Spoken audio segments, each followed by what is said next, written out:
In the hushed hallways of a 1960s hospital, a medical enigma began to unfold. A mystery entwined with the human body, an intrigue that would push the boundaries of what we knew about medicine. The name of this enigma? Osteo-odonto-keratoprosthesis. A term as complex as the procedure itself, a medical marvel that would baffle even the most seasoned of surgeons. In the heart of the 60s, within the sterile confines of a bustling hospital, the first successful case of this procedure was about to take place.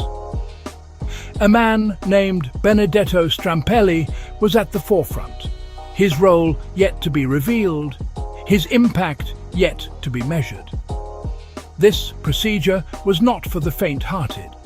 It involved using a patient's own tooth in an unprecedented way, a way that would bury it deep within their cheek for months on end. A procedure so unusual it would forever change the course of medical history. Behind this revolutionary breakthrough was a man named Benedetto Strampelli. This Italian medical maestro was not just a doctor. He was a visionary, a pioneer that dared to challenge the status quo and venture into the uncharted territories of ocular surgery. Strampelli, a name now synonymous with innovation in the medical field, was more than just his accolades. He was an embodiment of relentless dedication and unyielding passion.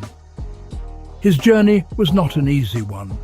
It was a path riddled with challenges and setbacks, but it was his unwavering belief in the potential of medical science that kept him going. Educated in the prestigious halls of the University of Rome, Strampelli was always the curious mind, the eager learner. His fascination with the human eye, its intricacies and vulnerabilities, led him down a path of rigorous research and relentless experimentation. As he delved deeper into his studies, Strampelli was struck by the plight of those suffering from corneal blindness. He saw a challenge, a medical mystery, and he was determined to solve it. His dedication led him to the revolutionary concept of Osteo-odonto-keratoprosthesis, a procedure that seemed too audacious, too unimaginable. But for Strampelli, it was a beacon of hope for the countless individuals robbed of their sight. It was a daring idea, using a patient's own tooth to restore their vision. Many deemed it implausible, but Strampelli was undeterred. He believed in the power of the body's own resources and was determined to prove it. His relentless pursuit of medical innovation led him to the first successful case of Osteo-odonto-keratoprosthesis in the 1960s. It was a breakthrough, a triumph of human ingenuity and determination. However, this victory was not achieved overnight. It took years of meticulous planning, painstaking research, and countless trials. But the path to success was paved with trials and tribulations. Strampelli's journey was a testament to the power of unwavering dedication and relentless pursuit of innovation. His story is a testament to the untapped potential of the human body and the boundless possibilities of medical science. It all began with an unconventional idea, using a patient's own tooth to restore their sight. In the simplest of terms, this radical procedure, known as Osteo-odonto-keratoprosthesis, or OOKP, is a delicate dance of anatomy and ingenuity. Here's how it works. First, a tooth and a part of the jawbone are extracted from the patient. Yes, you heard it right. The tooth, an element we usually associate with chewing and speaking, not seeing. Next, a careful incision is made in the patient's cheek. This is not an arbitrary choice. The cheek provides a unique environment that fosters the growth of new blood vessels. It's here that the extracted tooth and bone are implanted. They are left to sit, to grow, and to adapt. Like a seed planted in the soil, it's nurtured by the body, hidden away for months. While the tooth is taking root in the cheek, a small optical cylinder is then crafted and embedded into the tooth. This cylinder, no bigger than a grain of rice, will act as the new lens, the fresh window to the world for the patient. The final step involves transplanting the now modified tooth back into the eye. It's a delicate procedure, requiring the precision of a master craftsman and the steady hand of a seasoned surgeon. When the medical community first heard of this, reactions ranged from disbelief to awe.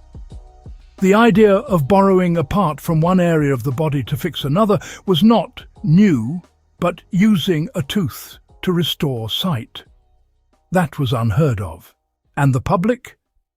Well, they were fascinated and perturbed in equal measure. The procedure seemed to blur the lines between science fiction and reality. Yet, despite its unconventional nature, the method worked. It gave people a chance, a hope to see the world in all its vibrant colors and myriad shapes.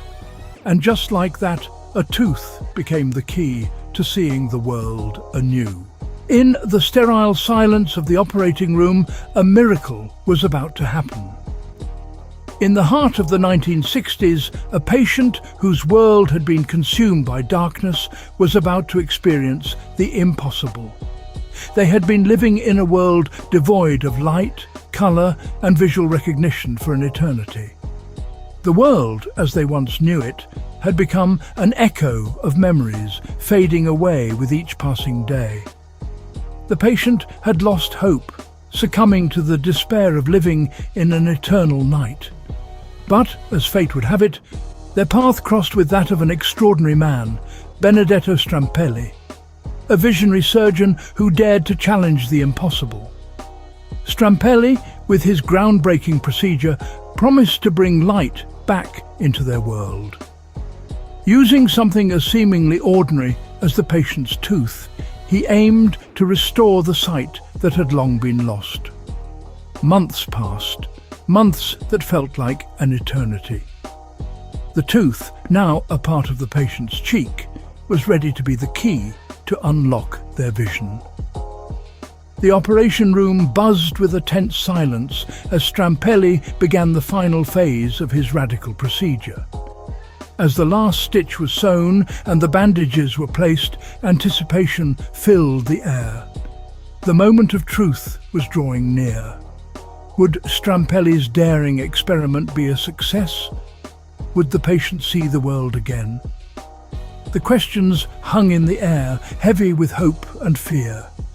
Days turned into weeks, and finally the moment arrived. The bandages were carefully removed.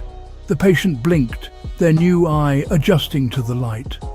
And then they saw. The world, once a canvas of darkness, was now awash with colour, light and life. The joy was overwhelming, the euphoria indescribable. In the blink of an eye, a world once shrouded in darkness was bathed in light. The procedure, as revolutionary as it was, remained largely in the shadows. This may leave one wondering, why didn't this groundbreaking operation become a staple in restorative surgery? The answer lies within a maze of ethical and medical debates. On one hand, the procedure pushed the boundaries of what was medically possible, offering hope to those who had lost all vision. Yet, on the other, it raised uncomfortable questions. Was it right to use the body in such unconventional ways?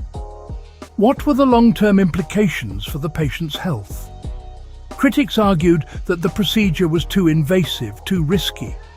They pointed to the potential for infection, the uncertainty of success, and the long, arduous recovery process. Supporters, however, saw it differently. They saw a daring innovation, a beacon of hope for the sightless. This tension kept the procedure from becoming mainstream, confining it to the annals of medical oddities. Yet its legacy persists, a testament to human ingenuity and resilience. Some stories were meant to stay underground.